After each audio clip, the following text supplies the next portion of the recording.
What's going on, everybody? Adrian here. Welcome back to the channel and to my review of Guild Wars 2's final episode of its Living World Season 4, titled All or Nothing Episode 5.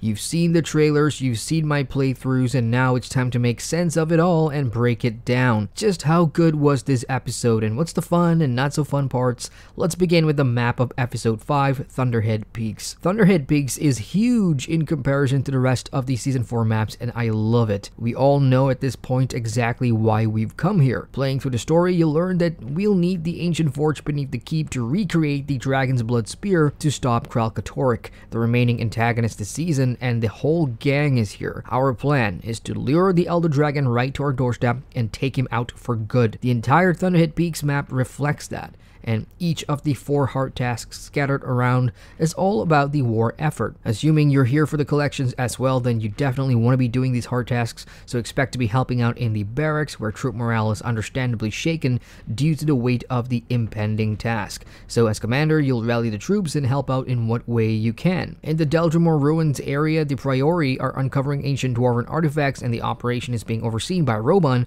one of the few remaining dwarves left in Tyria, and with the help or lack thereof from the Skrit, the Priori needs some assistance here. This hard task contains quick and easy artifact collections that shouldn't take long to complete. Further south, we have the Zephyrite site where Corsairs and Zephyrite are kind of hanging out, and we have a crashed Corsair airship, so supplies need to be collected. And there's a fun objective too, which requires harmonizing Zephyrite crystals, involving playing musical notes and visual cues, which I found pretty refreshing. And the final hard task is way down south near the ice flows, where the Dredge have set up recovery operations for oil in the area and are fighting back the Branded. Players can complete this one through fishing, which is nice, or by raising Dredge morale, among other things. Overall, all the hard tasks in Episode 5 are so simple to do, doesn't require a ton of time, and this is good news for those of you farming daily branded mass for the Dragon's Blood weapons collection, which we'll talk about later on. I also like the entire map narrative here, and the look and feel of the Thunderhead Peaks is pretty cool. It's been a while since we've had a proper large snowy map, huh? While it doesn't have as many nooks and crannies we've come to expect for exploration in this season's maps, there's still plenty to do with individual chained events happening in the 4 key areas for achievement points, of course, in addition to mastery points, some of which will require the new mount mastery, Bond of Faith, to get to effectively. The real superstars of the map, though, are the 2 map meta events, followed by the collection puzzle that happens in the Dwarven Catacombs. The 2 map metas are all about beating back the Branded with established characters, with the likes of Logan and Ridlock and Kanak retaking the keep up north, while down south, the meta there sees you full of Rox, Bram, and Boudica recover oil. The metas take place alternatively of each other at every hour on the 45th minute mark. So in my time zone, for example, the keep meta is on every odd hour and the oil meta every even hour. These events consist of multiple phases ending in boss fights, requiring large numbers of players to succeed without a hitch, and you definitely do want to complete them daily, as both drop necessary components to form a full light of Deldrimor plate that is needed to enter the keep catacombs for the final chest, which again contains components necessary for your Dragon's Blood weapon collections or your Diviner's armor. I gotta say, I had a ton of fun in both metas this episode. I think they're really well done, and the only issue and not so fun part I've had with them at launch was crashing, which hasn't happened to me in Guild Wars 2 for years, and it was only during these meta events that I seemed to crash a lot, so I hope they got that fixed. So the north meta drops the top half of the Light of Deldrimor plate, and the south meta drops the bottom half. Now, important to note, if you don't have the time to farm these daily, you can buy them off the TP if you have the gold. So what happens when you get a full plate? After combining them by clicking one of them in your bags, you head on over to the catacombs beneath the keep and talk to Frodak Steelstar, the ghost dwarf that you've met during the story playthrough, and you trade him a full plate, and in return you will get a colored back plate, which allows you to enter one of these colored rooms within the catacombs, and this is how you start the puzzle. The type of color plate you get is totally RNG, and you can only do them once a day to loot the chest in the final green room, so you may start off with a red plate or a purple plate or a blue plate and make your way through 2 other rooms before picking up the final green plate to wrap it all up. So this part was really interesting and refreshing for me, Personally, the first couple of times I did it because everything that we've been through in the past episodes of this season has been very straightforward. Okay, the meta is this big boss on the map, take him down, get the rewards, and move on. This time around, the whole process from completing the 2 metas for the components, putting them together, and then coming to these dwarven catacombs to go through the puzzle seems a lot more complex than anything we've seen this season, so I did like that for a change. The mechanics themselves within these catacombs is pretty straightforward. Some of them have traps or mobs that you want to avoid, and you will get a special new skill which points you to hidden dwarven chests within the catacomb rooms, which when opened will give you an important crafting component called exquisite serpentite jewels, and you'll need 3 of them to craft 1 piece of the Dragon's Blood weapon, so 6 in total if you want the Ascended version as well. So while I like the design and the idea behind getting to the final room where you can loot 2 chests and the 3rd hidden chest for those 3 guaranteed serpentite jewel drops, there are some issues with this step in the process, and that's largely down to the purple room. And how it works is, once you have a colored plate and you've entered the matching color room, you'll need to go through it to find the next colored plate within so that you can teleport out and go to that room instead. So the purple room, the meta here is to just beat back the boss and pick up the colored plate that he drops. Now unfortunately, when you have a large amount of players doing it, only 1 player can pick up the back plate and head on out. So this becomes a roadblock or a traffic jam, and it's going to take a while before you eventually get one. And especially for Guild Wars 2, where everything is community based, crafting nodes are shared and everything, this just seems counterintuitive to that formula. So I wonder if this is why working as intended or not. Also, this isn't the only way to get serpentite jewels, so you'll get 3 guaranteed in the final room, but along the way, picking up hidden chests, you may also get 1 or 2, and by doing the north and south metas, killing the final boss and looting the chest will also have a chance to drop these serpentite jewels. So that's the map done then. Thunderhead Peaks for me was really fun. I do like the size of it. I do like the individual events. The hard tasks are way better and faster than anything we've seen this season, which is going to help all you alters trying to grind those daily branded masses. The keep metas were fun. The Dwarven Catacomb puzzle thing was fun, and it just needs certain tweaks, especially to that purple room, to help speed things up a bit for players that are in the grind. So with map out of the way, let's talk about the story now, and I hope you guys have watched my story playthrough, and if you haven't, I'll link that in the top right corner of the screen. You'll see a card, click on it. There's going to be some major spoilers in here, but it's almost been 2 weeks since the episode's out, so I'm just going to go ahead with it with a quick spoiler warning. If you don't want to know what happens, skip ahead or come back later. So as a short recap of everything that we've been through the past couple of episodes this season, it's all been leading up to this final confrontation with the Elder Dragon Kirill. How did we end up in Thunderhead Peaks in the first place? We seek out Ogden, one of these remaining dwarves left, and he gives us hope that we can still go back to Thunderhead Peaks and craft Dragon's Blood weapons because the forge is there to take down Kirill.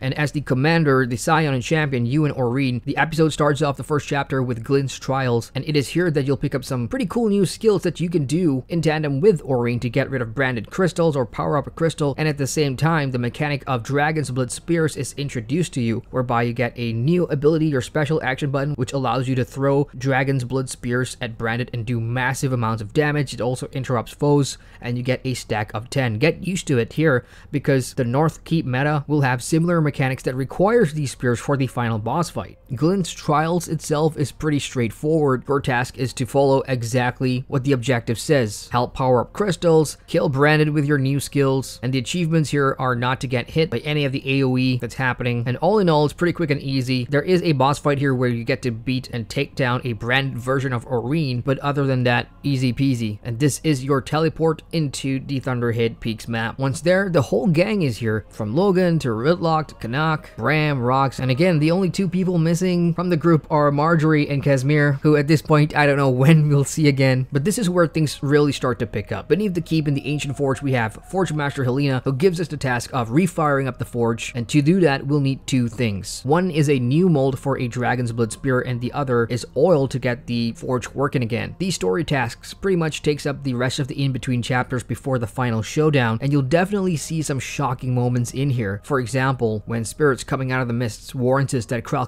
is getting more powerful, and that sort of snaps us into action. And then Kirill opens up a branded rift within the keep itself, so we're under attack. And this is where things get really serious. Aurene starts to show off her dragon powers, and that's got everybody freaked out. And then Keith goes in person does this connection thingy, like, you know, how Mortarmoth can get into the mind and head and control Sylvaris. Yeah, it's the same thing, except this was willingly done. Aurene asked Kate, and she accepted. So now, for now at least, we can speak to Aurene and understand her feelings and talk to her through Kate, which was a real what the hell moment. And long before you know it, we're actually at the final part. Right after that attack, the commander, us, comes up with a crazy plan to lure Kralkatorrik right here beneath the keep so we can take him down. Now, we don't have the original Dragon's Blood Spear, of course, that's kind of destroyed, but what we do have is the power to sort of stun or incapacitate Kralkatorrik for a time being, and the two Asuras, Gorik and Taimi, come up with this insane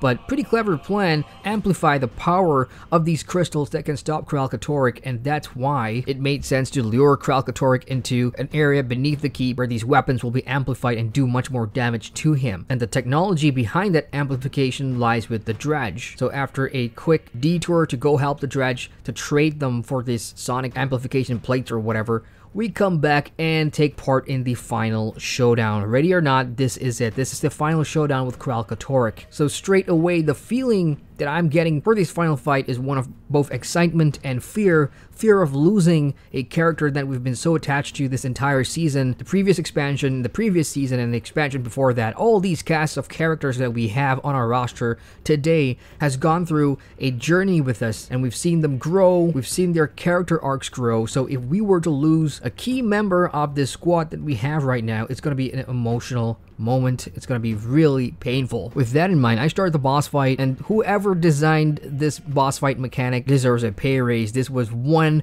of the best boss fight mechanics I've ever done in Guild Wars 2. It was systematic, it was fluid, and the visual aesthetic of this fight, of watching Kralkatorrik break through the keep and seeing the animations of how we power and charge the crystals to do our special attacks to sort of stun Kralkatorrik and hit him, were amazing to watch. At the end of the day, and we're getting into spoilerific territory here, we thought we were going to kill him. We thought we were going to win. We ended up taking the L, and Aurene dies. I didn't know what to feel because I personally thought it was going to be another member of the group, somebody like a Taimi or a Bram or something like that, because their character arcs have gone through hell and back, and it's at a point where we've invested so much in them that if they were to go, it made sense and it was gonna hurt. But Aurene is the same thing. It just never occurred to me, even though ArenaNet had put that vision right in front of our faces, and I totally didn't see it. In episode 4, in the last chapter, or before the last chapter, before we go into the mists to plant that tracker on Kralkatorrik, we see visions of Aurene dying over and over and over again. This just brought that to life. That's exactly what happened, and the style and the manner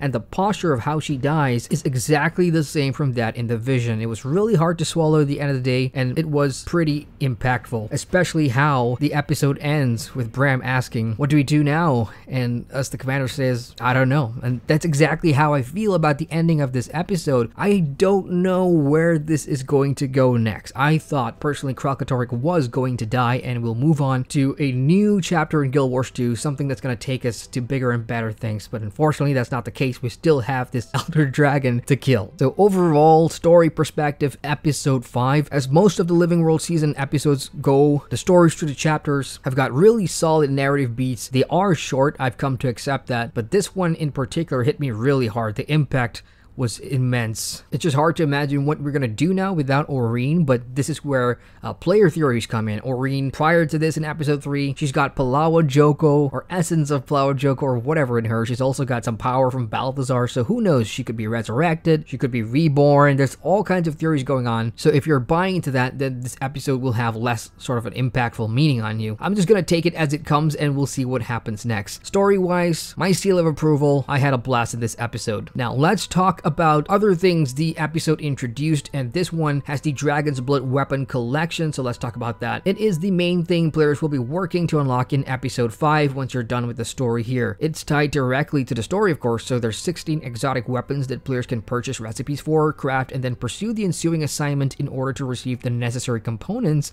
to craft an ascended version, which sadly doesn't have its own collection. This entire collection is a multifaceted process involving your participation in numerous episode 5 5 content in order to unlock the Ascended versions of these weapons, all of which come in the Diviner stats. So off the top of my head, that means if you play classes like Guardians, Mesmers, or Revenants in specs and builds that utilizes concentration for boon uptimes, and if you don't have exotics or Ascended weapons yet, then I suppose this is a decent alternative way to acquire them. Mind you, you'll have to part with volatile magic and laurels to purchase recipes and a crap ton of branded masses, which is the map currency, in addition to completing both metas daily to combine each Light of Deltramore plate into a full one to enter the Dwarven Catacombs we already talked about, and then go through that puzzle to loot the secret chest, and at the end, for the 3 guaranteed exquisite serpentine jewels which are necessary for crafting these weapons. Oh boy, let me catch my breath. It sounds complex and tedious, right? Because it is, at least compared to other collections this season. So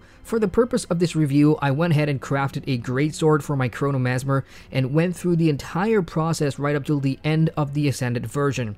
Getting the exotic is easy enough provided you have the materials and the currency, but the Ascended version requires more branded masses to purchase the Chasing Tails assignment, which costs 5 gold and 100 branded masses each weapon. This unlocks a series of tasks to complete in Thunderhead Peaks. For example, kill 100 branded using a great sword, and these tasks vary depending on weapon. You'll have 2 or 3 of them to complete. The final task is to seek out a spirit at a heroic font located within the Thunderhead Keep meta, and you'll want to go with a vision crystal in your bags in order to complete the whole assignment. You will then receive the necessary component to craft the Ascended version. Once done, simply purchase the Frodak Steelstar Ascended inscription and you're all set. And now repeat the process for the other weapons you want to unlock. Achievement hunters, good luck and have fun. For new players, there are better and cheaper ways to get exotics and Ascended weapons if you don't have access to Season 4 or this episode, so I wouldn't worry about it too much. As for looks, the Ascended version is aesthetically nice, has the purplish white glow that goes well with your fashion wars, I'm sure. So to wrap up my experiences with episode 5, All or Nothing, in short, from the story perspective, this episode delivered on plenty of fronts. It was nice having months of build-up and tension with this war in Kralkatorrik come to an end of sorts, and my goodness, that was an emotional and impactful cliffhanger of an ending. And who's to say there still may be a plot twist to come, considering the many fan theories we already talked about out there.